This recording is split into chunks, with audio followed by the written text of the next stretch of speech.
ಇವತ್ತು ಬೆಳಗ್ಗೆ power TV ಕೃಷಿ ತಾಪಂಡ ಸಂಬಂಧಪಟ್ಟಂತ ಎಕ್ಸ್ಕ್ಲೂಸಿವ್ ಸ್ಟೋರಿಯನ್ನ ಬ್ರೇಕ್ ಮಾಡಿತ್ತು. ಕೃಷಿ ಜೀವನದ ಆ ದಿನಗಳ ಬಗ್ಗೆ ಪವರ್ ಸ್ಟೋರಿಯನ್ನ ಮಾಡಿತ್ತು. ಪವರ್ ಟಿವಿಯಲ್ಲಿ ಕೃಷಿ ತಾಪಂಡ ಎಕ್ಸ್ಕ್ಲೂಸಿವ್ ಸ್ಟೋರಿ, ಕೃಷಿ ಜೀವನದ ಆ ದಿನಗಳ ಬಗ್ಗೆ ಪವರ್ ಸ್ಟೋರಿ ಮಾಡಿತ್ತು.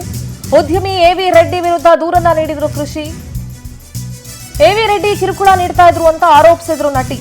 ಪೊಲೀಸರಿಂದ ಅರೆಸ್ಟ್ ಆಗಿದ್ರು ಉದ್ಯಮಿ ಎವಿ ರೆಡ್ಡಿ. ತದನಂತರ ಬೇಲ್ ತಗೊಂಡು ಹೊರಗಡೆ ಬಂದ್ರು. ಎವಿ ರೆಡ್ಡಿ ಜೊತೆ ಆಪ್ತಳಾಗಿದ್ರು ನಟಿ ಕೃಷಿ ತಾಪಂಡ. ಕೃಷಿ ತಾಪಂಡ ಎವಿ ರೆಡ್ಡಿ ಜೊತೆಗಿನ ಫೋಟೋಗಳು ರಿವೀಲ್ ಆಗಿದೆ. ಕೃಷಿ ತಾಪಂಡ ಜೊತೆಗೆ ಆಪ್ತತೆಯಿಂದ ಇರುವಂತಹ ಫೋಟೋಗಳಿವು. ದೇಶ ವಿದೇಶಗಳಲ್ಲಿ ಎವಿ ರೆಡ್ಡಿ ಕೃಷಿ ತಾಪಂಡ ಸುತ್ತಾಡಿದ್ರು. ಕೃಷಿ ತಾಪಂಡಗೆ ಏರ್ ಟಿಕೆಟ್ ಕೂಡ ಎವಿ ರೆಡ್ಡಿ ಬುಕ್ ಮಾಡಿದ್ರು. ಚಿನ್ನ ಮತ್ತು ವಜ್ರಾಭರಣಗಳನ್ನ ಕೊಡಿಸಿದಂತಹ ಫೋಟೋ ಕೂಡ ಈಗ ಪವರ್ ಟಿವಿಗೆ ಲಭ್ಯ ಆಗಿದೆ.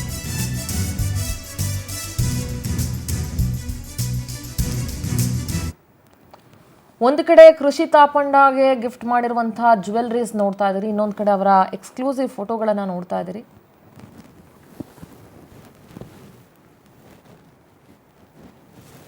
ಆಲ್ಮೋಸ್ಟ್ 2 ವರ್ಷಗಳ ಹಿಂದೆ ಲಿವಿಂಗ್ ಟುಗೆದರ್ ನಲ್ಲಿ ಇದ್ವಿ ಅಂತ ಹೇಳ್ತಾ ಇದ್ರು ಉದ್ಯಮಿ ಎವಿ ರೆಡ್ಡಿ. ಆ ದಿನಗಳ ಬಿಗ್ ಅಪ್ಡೇಟ್ ಅನ್ನ ನೀವು ಗಮನಿಸಿದ್ರಿ. ಇದ್ರ ಬಗ್ಗೆ ಕೃಷಿ ತಾಪಂಡ ಎಲ್ಲೂ ಕೂಡ ತುಟಿ ಬಿಚ್ಚಿರ್ಲಿಲ್ಲ. ಕಂಪ್ಲೇಂಟ್ ಮಾಡಿದ್ರು, ನನ್ನ ಮೇಲೆ ದೌರ್ಜನ್ಯ ನಡೆಸಿದ್ದಾರೆ, ಕಿರುಕುಳ ಕೊಡ್ತಾ ಇದ್ದಾರೆ, ಬೆದರಿಕೆ ಇದೆ, ಜೀವ ಬೆದರಿಕೆ ಹಾಕ್ತಿದ್ದಾರೆ ಅಂತೆಲ್ಲ ಕಂಪ್ಲೇಂಟ್ ಮಾಡಿದ್ರು ಕೃಷಿ. ಎವಿ ರೆಡ್ಡಿಯನ್ನ ಬಂಧಿಸಿದ್ರು ಕೂಡ ಪೊಲೀಸರು. ತದನಂತರ ಬೇಲನ್ನ ಪಡ್ಕೊಂಡು ಹೊರಗಡೆ ಬಂದ ಮೇಲೆ ಒಂದಷ್ಟು ಮಾತುಗಳನ್ನು ಹೇಳಿದ್ರು. ಈಗ ಅದೆಲ್ಲದಕ್ಕೂ ಕೂಡ ಸಾಕ್ಷಿಗಳು ಸಿಕ್ಕಿದೆ.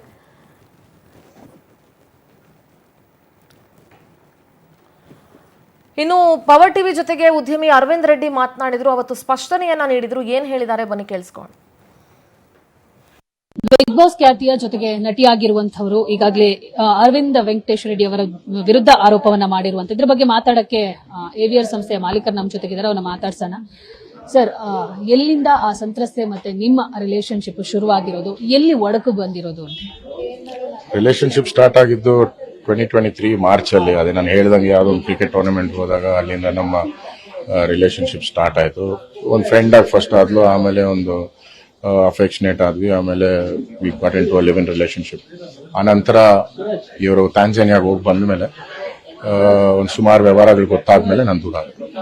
ಸರ್, 2 ವರ್ಷ ಆದ್ಮೇಲೆ ಈಗ ಎಫ್ಐಆರ್ ಆಗಿದೆ, ನಿಮ್ಮನ್ನ ಬಂಧಿಸಿದ್ರು ಕೂಡ. ಸೊ ಯಾಕೆ, ಎಲ್ಲಿಂದ ಶುರುವಾಯ್ತು ಸರ್? ಯಾಕೆ ಸಡನ್ ಆಗಿ ನಿಮ್ಮನ್ನ ಬಂಧಿಸ್ತಾರೆ? ನಿಮಗೆ ಹೇಳ್ತೀರಾ ನೀವು ಕಾಂಟ್ಯಾಕ್ಟ್ ಇಲ್ಲ 2 years ಅಂತ, ಬಟ್ ಏಕಾಏಕಿ ಈ ತರ ನಿಮ್ಮನ್ನ ಬಂಧಿಸುವಷ್ಟು ಮಟ್ಟಿಗೆ ಎಫ್ಐಆರ್ ಹಾಕುವ ಚಾನ್ಸಸ್ಗಳು ಏನಿತ್ತು ಅಂತ? ಅದೇ ನಾನು ಹೇಳ್ದಂಗೆ ಮೇಡಮ್, ಡಿಪಾರ್ಟ್ಮೆಂಟ್ ಪೊಲೀಸ್ ಡಿಪಾರ್ಟ್ಮೆಂಟ್ ಅವ್ರು ನಂಗೆ ನೋಟಿಸ್ ಕೊಡ್ತಾರೆ. ನಾನು ಇಂಡಿಯಾನಲ್ಲಿ ಇರಲ್ಲ, ನಾನು ಬಂದ್ಮೇಲೆ ಬಂದು ಸ್ಟೇಷನ್ಗೆ ನಾನು ಸ್ಟೇಟ್ಮೆಂಟ್ ಕೊಟ್ಟು ಏನಿದೆಯೋ ಫಾರ್ಮಾಲಿಟಿ ಫಿನಿಶ್ ಮಾಡಿ ಹೋಗ್ತೀನಿ ಅಂತ ಇಂಟಿಮೇಟ್ ಮಾಡಿರ್ತೀನಿ. ಅಷ್ಟೊತ್ತಿಗೆ ಇವರೇನೋ ಕಮಿಷನರ್ ಆಫೀಸ್ಗೆ ಹೋಗಿ ಕಮಿಷನರ್ ಆಫೀಸಲ್ಲಿ ಯಾರೋ NGO ಜೊತೆ ನೀವು ಅವ್ರ ಮೇಲೆ ಆಕ್ಷನ್ ತಗೊಂತಾ ಇಲ್ಲ ಅಂತ ಒಂದು ಲೆಟರ್ ಕೊಟ್ಟು, ಆ ಲೆಟರಲ್ಲಿ ನೀವು ಆಕ್ಷನ್ ತಗೊಂಡಿಲ್ಲ ಅಂದ್ರೆ ನಾನು ಎಲ್ಲರ ಹೆಸರು ಬರ್ದಿಕ್ಕಿ ಸೂಸೈಡ್ ಮಾಡ್ಕೊಂತೀನಿ ಅಂತ ಒಂದು ಲೆಟರ್ ಕೊಟ್ಟಿರೋದ್ರಿಂದ ಪೊಲೀಸ್ ಅವ್ರ ಪಾಪ ಅವ್ರ ಓನ್ ಸೇಫ್ಟಿಗೋಸ್ಕರ ಈ ಆಕ್ಷನ್ ತಗೋಬೇಕಾಯ್ತು. ಸರ್, ನಿಮ್ಮ ನಡುವಿನ ಬಾಂಡಿಂಗ್ ಹೆಂಗಿತ್ತು? ಸೊ ಹೆಂಗಿರ್ತಾ ಇದ್ರಿ? ಸೊ ಇದ್ರ ಬಗ್ಗೆ ಹೇಳ್ಬೋದಾ ಚಿಕ್ಕದಾಗಿ? ನಮ್ ಬಾಂಡಿಂಗ್ ತುಂಬಾ ಚೆನ್ನಾಗೇ ಇತ್ತು. ಇನಿಷಿಯಲ್ ಸ್ಟೇಜಸ್ ಅಲ್ಲಿ ಅಟ್ಲೀಸ್ಟ್ ಟಿಲ್ ಅಕ್ಟೋಬರ್ ನವೆಂಬರ್ ವರೆಗೂ ತುಂಬಾ ಚೆನ್ನಾಗೇ ಇದ್ವಿ. ಒಬ್ಬರನ್ನೊಬ್ರು ಯಾವಾಗ್ಲೂ ಜೊತೆನಲ್ಲೇ ಇರ್ತಾ ಇದ್ವಿ. Most of the time holidays ಇದ್ದಾಗ ನನ್ಗೇನಾದ್ರೂ ಕೆಲಸ ಇಲ್ಲ ಅಂದಾಗ ಜೊತೆನಲ್ಲೇ ಇರ್ತಾ ಇದ್ವಿ, ಜೊತೆಲೇ ಹೋಗ್ತಾ ಇದ್ವಿ, ಜೊತೆಲೇ ಬರ್ತಾ ಇದ್ವಿ. ನಾನು ಯಾವ್ದಾದ್ರು ಕ್ರಿಕೆಟ್ ಟೂರ್ನಮೆಂಟ್ಸ್ ಆಡೋಕೆ ಹೋಗ್ಬೇಕಾದ್ರೆ ಕ್ರಿಕೆಟ್ ಟೂರ್ನಮೆಂಟ್ಸ್ ಆಡುವಾಗ ಅಲ್ಲೂ ಬರ್ತಾ ಇದ್ರು. ಇನ್ಫ್ಯಾಕ್ಟ್ ಡೆಲ್ಲಿನಲ್ಲಿ ಒಂದು ಕ್ರಿಕೆಟ್ ಟೂರ್ನಮೆಂಟ್ ಆಡ್ತಾ ಇದ್ವಿ, ಒಂದು all India advocates cricket tournament ಆಡೋವಾಗ್ಲೂ ಡೆಲ್ಲಿಗೂ ಸಹ ಬಂದಿದ್ರು ನನ್ನ ಜೊತೆ ಇರೋದಕ್ಕೆ. So it was all fine. But sudden ಆಗಿ ಹುಡುಗಿ ಏನಕ್ಕೆ ಫ್ಲಿಪ್ ಹೊಡೆದ್ರೋ ಗೊತ್ತಿಲ್ಲ.